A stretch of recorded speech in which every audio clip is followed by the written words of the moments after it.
I still remember the day my husband James walked into our Manhattan penthouse with that strange smile on his face. After 15 years of marriage, I'd learned to recognize when something was off.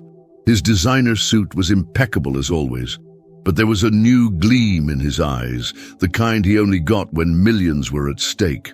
"Sarah, I need you to sign something quickly," he said, dropping his leather briefcase on our marble countertop. "It's just paperwork for that new investment group. Nothing major." Our life together had always been about appearances. The perfect power couple, him, CEO of Reynolds Financial Group, and me, the dutiful wife who'd given up her law career to support his ambitions. The dinner parties, charity galas, and summer homes in the Hamptons, all part of the carefully crafted image we maintained for New York's elite. "What's the rush?" I asked, noticing how he was only showing me the signature page. "The Morgan's anniversary party starts in an hour." James loosened his tie slightly. "Just sign it, you'll ruin the stock deal. The Japanese investors are waiting on my call. We stand to make a fortune." There was something in his voice, a slight tremor that 15 years of marriage had taught me to detect. My instincts from my former days as a corporate attorney flared. I reached for the document. "I'd like to read it first," I said calmly. His face hardened. "There's no time. Don't you trust me after all these years? Just sign it." He placed a Mont Blanc pen in my hand, but I set it down. "No, I want to read it first." James's facade cracked momentarily. "For God's sake, Sarah, this is a $50 million deal. We have 3 minutes before markets close in Tokyo. Sign the damn paper." That's when I knew something was very wrong. "If it's just routine, it won't hurt for me to review it," I said, reaching for the full document. He snatched it away. "Fine, ruin everything like you always do. I'll get someone else to sign." As he stormed out, I noticed he'd left his phone on the counter.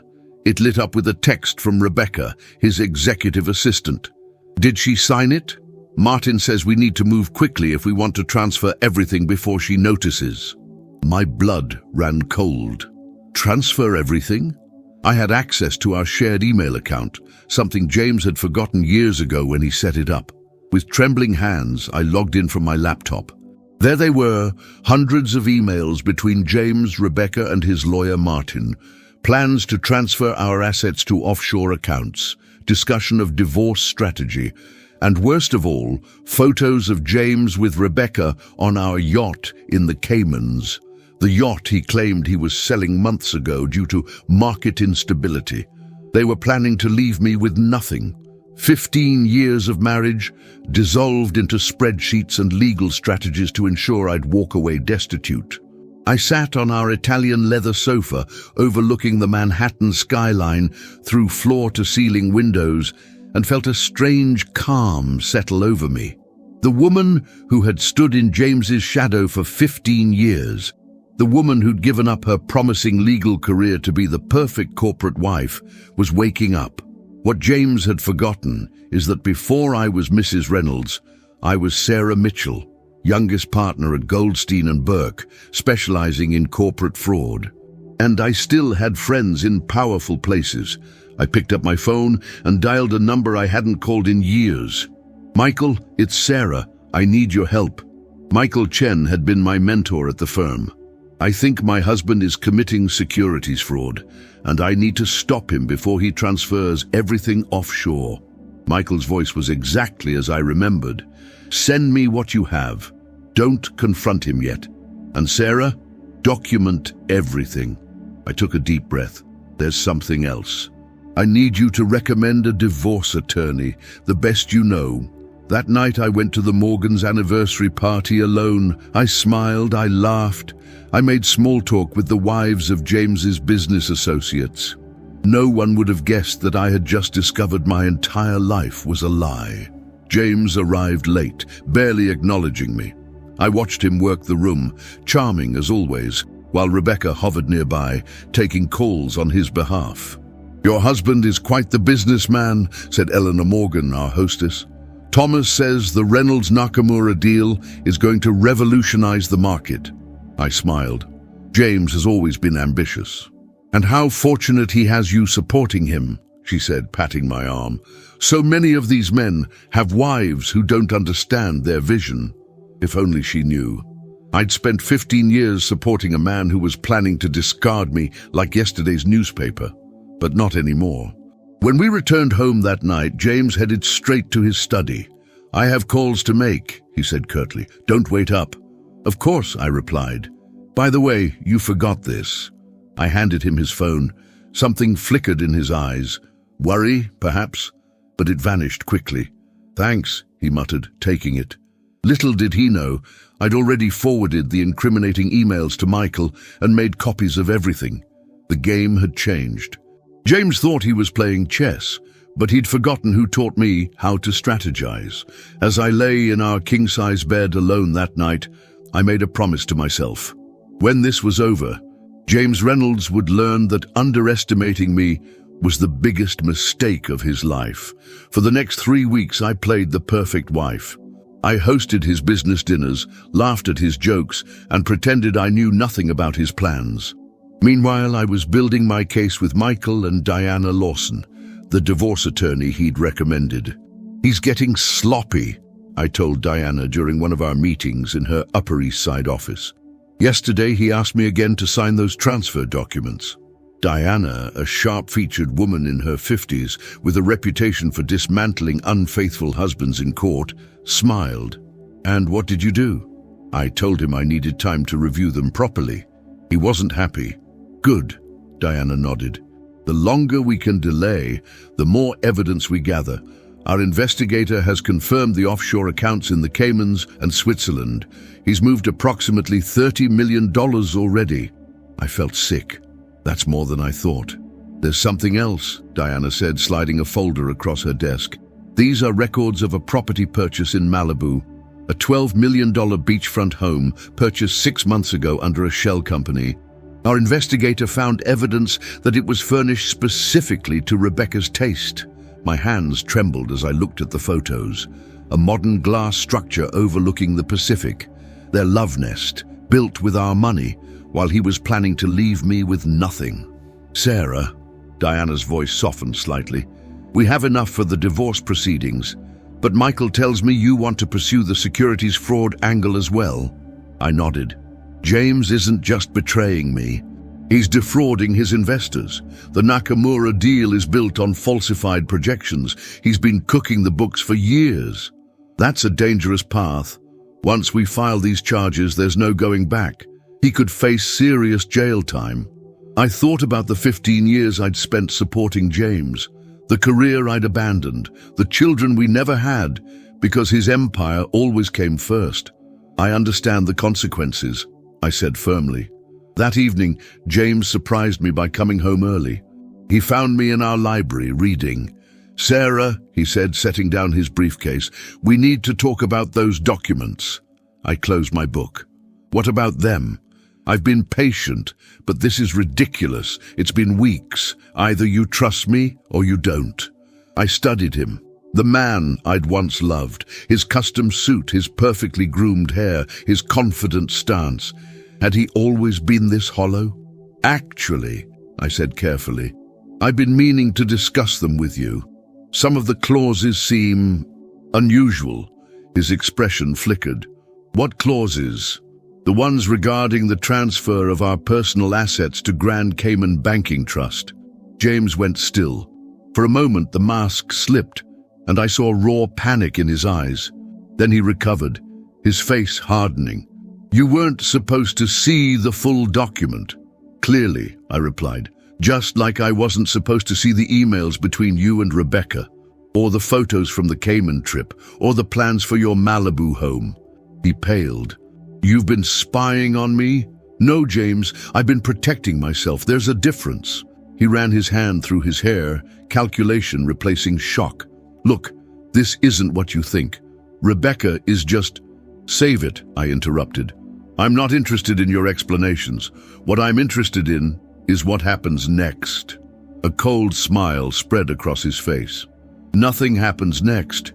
You signed a prenup, remember? You'll get your settlement. Quite generous, really. And we'll both move on. The prenup has an infidelity clause, I reminded him. And as for the settlement, I wonder what the SEC would think about how you've been moving those assets. His eyes narrowed. You wouldn't dare, wouldn't I? You've forgotten who I was before I became Mrs. Reynolds. I've already spoken with the SEC. They're very interested in your creative accounting. James slammed his fist on the mahogany table. You vindictive bitch, after everything I've given you? Given me? I stood up, my voice steady. I gave up my career for you. I gave you 15 years of my life, and you were planning to leave me with nothing. He composed himself, straightening his tie. This is a mistake, Sarah. I have friends in high places. You'll never win this. We'll see, I said calmly. The next morning, I was served with divorce papers at our penthouse. James had moved quickly, filing on grounds of irreconcilable differences. He was requesting an expedited process. Diana called me immediately. This is good, she said. He's panicking, but we need to act fast. Can you come to my office now and bring those transfer documents he wanted you to sign? 2 hours later, I was sitting in Diana's conference room with Michael and 2 SEC investigators. The documents James had been so desperate for me to sign weren't just about the transfer of our marital assets. They included my signature on falsified financial statements for Reynolds Financial Group, statements that would have made me complicit in his fraud. He was setting you up as the fall person, Michael explained grimly. If the SEC investigated, your signature would be on these documents, not his. Real. One of the SEC investigators, a stern woman named Agent Reeves, looked up from the papers. Mrs. Reynolds, we'd like to offer you immunity in exchange for your cooperation. Your husband's activities extend beyond what we initially suspected. I felt cold. How far beyond? We believe he's been running a Ponzi scheme for the last 5 years. The Nakamura deal was meant to be his exit strategy, one final score before disappearing with the money. The room seemed to spin around me. 5 years. I'd been sleeping next to a criminal for 5 years and never suspected. What happens now? I asked. Now, said Diana with a grim smile, we counterfile, and then we go to court. The preliminary hearing was set for the following week. James arrived with Martin and 2 other attorneys from his firm. He wouldn't meet my eyes. Judge Eleanor Simmons, a no-nonsense veteran of the New York courts, looked over both filings with a deepening frown. Before we proceed, she said, I'd like to address the motion for expedited proceedings filed by Mr. Reynolds.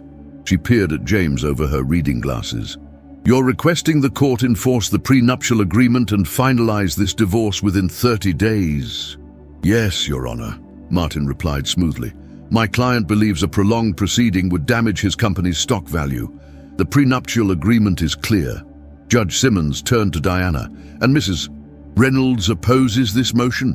Vehemently, Your Honor, Diana responded. We have evidence that Mr. Reynolds has been systematically transferring marital assets to offshore accounts in violation of both the prenuptial agreement and federal law. Furthermore, we have evidence that Mr. Reynolds attempted to implicate my client in securities fraud by tricking her into signing these documents. She presented the transfer papers to the clerk, who handed them to the judge. Judge Simmons studied them carefully, then looked directly at James. Mr. Reynolds, are you familiar with these documents?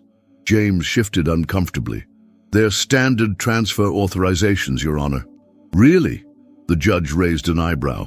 Because to me they look like an attempt to transfer nearly all marital assets to offshore accounts under your sole control, while simultaneously making your wife the signatory on potentially fraudulent financial statements. The courtroom fell silent. Judge Simmons continued reviewing the documents, turning page after page with increasing disapproval. What's particularly interesting, she said finally, is that the Malibu property purchased under Sunrise Vista LLC, which I note is listed here among the assets to be transferred, is already in Mrs. Reynolds' name as the sole beneficiary. James's head snapped up. That's impossible. That's impossible, James repeated, face draining of color. Martin whispered frantically to him as Judge Simmons continued, "According to these documents, Mrs. Sarah Reynolds is listed as the sole beneficial owner of Sunrise Vista LLC, which holds title to the Malibu property valued at $12 million. James turned to Martin. "Fix this," he hissed. "Your Honor, there must be some clerical error. My client established that LLC personally," Martin argued. "Did he?" Diana interjected. "The LLC was formed using funds from the Reynolds joint accounts, but the beneficial ownership was registered to Sarah Reynolds alone." I remained composed, though I was trembling inside. This had been Michael's masterstroke. When we discovered the Malibu house, he quietly filed amended ownership documents, transferring beneficial interest to me. "Furthermore," Diana continued, "we have evidence that Mr. Reynolds has been transferring substantial marital assets offshore without Mrs. Reynolds' knowledge." Judge Simmons nodded. "I'm denying the motion for expedited proceedings and issuing an immediate freeze on all assets held by both parties, including offshore accounts." Outside the courtroom, James grabbed my arm. "What the hell do you think you're doing? You have no idea what you're up against." I removed his hand. "I know exactly what I'm up against. A fraud who's been stealing from his investors and planning to abandon his wife." His eyes narrowed. "One phone call, Sarah, and I can make sure you never work in this city again. Is everything all right?" Diana appeared with a court officer. James straightened his tie. "Just a private conversation between husband and wife." "Ex-husband," I corrected. "And there's nothing private between us anymore." My phone buzzed with a text. "You'll regret this. Everyone has secrets." I showed Diana, who frowned. This could be considered witness intimidation. The next morning, the Wall Street Journal headline read, "SEC investigating Reynolds Financial Group for alleged securities fraud." The stock plummeted 40%. That afternoon, Rebecca called me. "What have you done?" Her voice shook. "Do you have any idea how many people you've hurt?" "I didn't do this, Rebecca. James did. He chose to defraud his investors, hide assets, and have an affair while planning to leave his wife destitute. It wasn't like that. James loves me. We were going to start over, with money stolen from investors and his wife. Did you really think that would end well?" Silence. "He told me you knew about the offshore accounts." "Rebecca, James lies to everyone, including you. The SEC contacted me for an interview tomorrow." "Tell them the truth," I advised. After hanging up, I sat on my balcony, wondering how my life had come to this. 15 years ago, James and I had walked through Central Park, planning our future. Now I was planning how to rebuild from his betrayal. Michael called. "Sarah, turn on CNBC." There was James, surrounded by reporters. "These allegations are completely baseless. My wife is making false claims out of spite after discovering my relationship with a colleague." I watched in disbelief as James portrayed himself as the victim.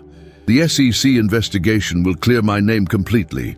The offshore accounts were established with my wife's full knowledge." Michael's voice came through the phone. "He's desperate.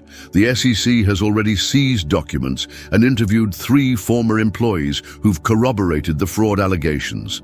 Thomas Morgan, one of James's biggest investors, called next. "Sarah, tell me it's not true. Tell me James didn't falsify the Nakamura projections." "I'm sorry, Thomas. The evidence suggests he did." "Do you have any idea how much money I put into that deal?" $40 million. My retirement fund. Eleanor's medical treatments. My stomach dropped. Eleanor had been battling cancer for years. "Thomas, I had no idea." "Of course you didn't," he said bitterly. "You were too busy being the perfect wife to notice your husband was robbing his friends blind." 3 days later, Diana called with news.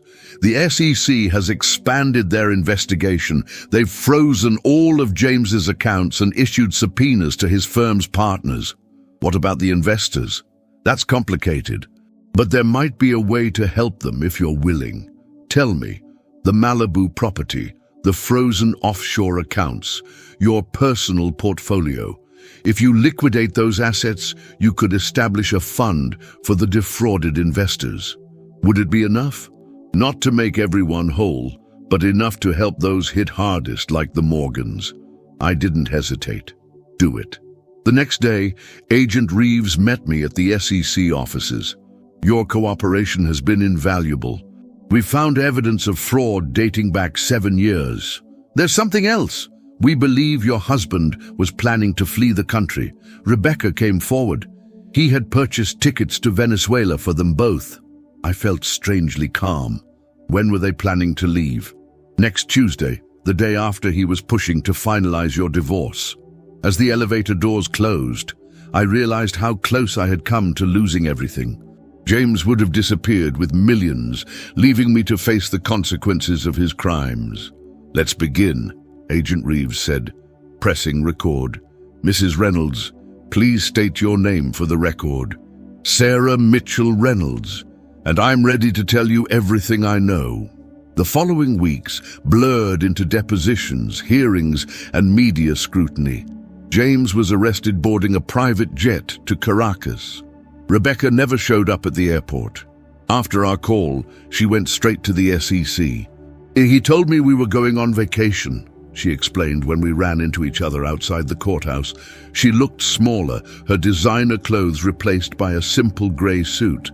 I believed everything he said. We both did, I replied, surprised by my lack of anger. She shook her head.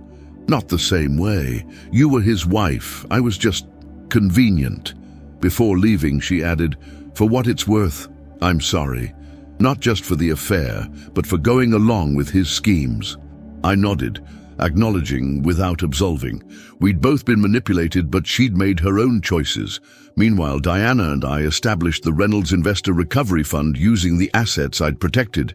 It wasn't enough to make everyone whole, but it helped the most vulnerable.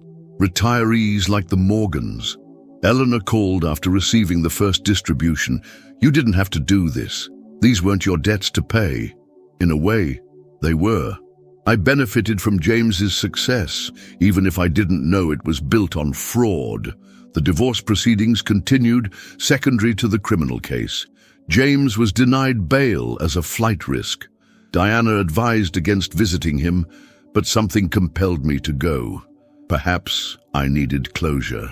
The visiting room was stark, a far cry from the luxury James always surrounded himself with. When he entered, I barely recognized him. Gone were the bespoke suits and confident swagger. In their place, a haggard man in a prison jumpsuit.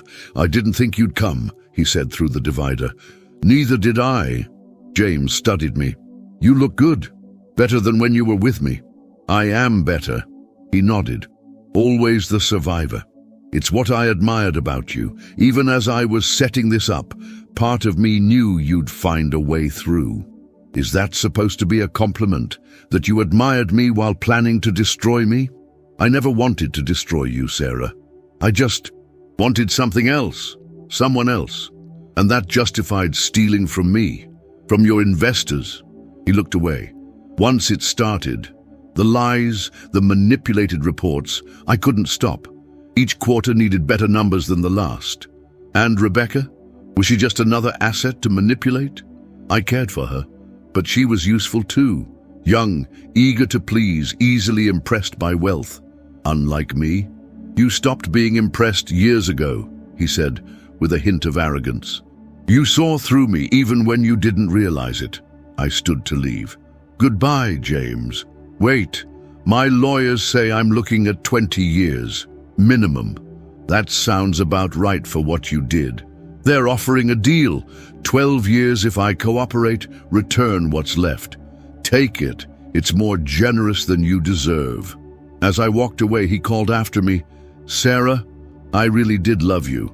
In the beginning. 6 months later, I stood in front of Goldstein and Burke, my old law firm. Michael had suggested I interview for their corporate compliance division. You have a unique perspective, he'd said. You've seen how these schemes work from the inside. As I straightened my simple suit, nothing like the status symbols I'd worn as Mrs. Reynolds, I felt a mix of anxiety and excitement. Would they see me as James's disgraced wife, or as Sarah Mitchell, the promising attorney I'd once been? The receptionist smiled. "Ms. Mitchell, the partners are ready for you." Ms. Mitchell. I'd reclaimed my maiden name, along with my independence.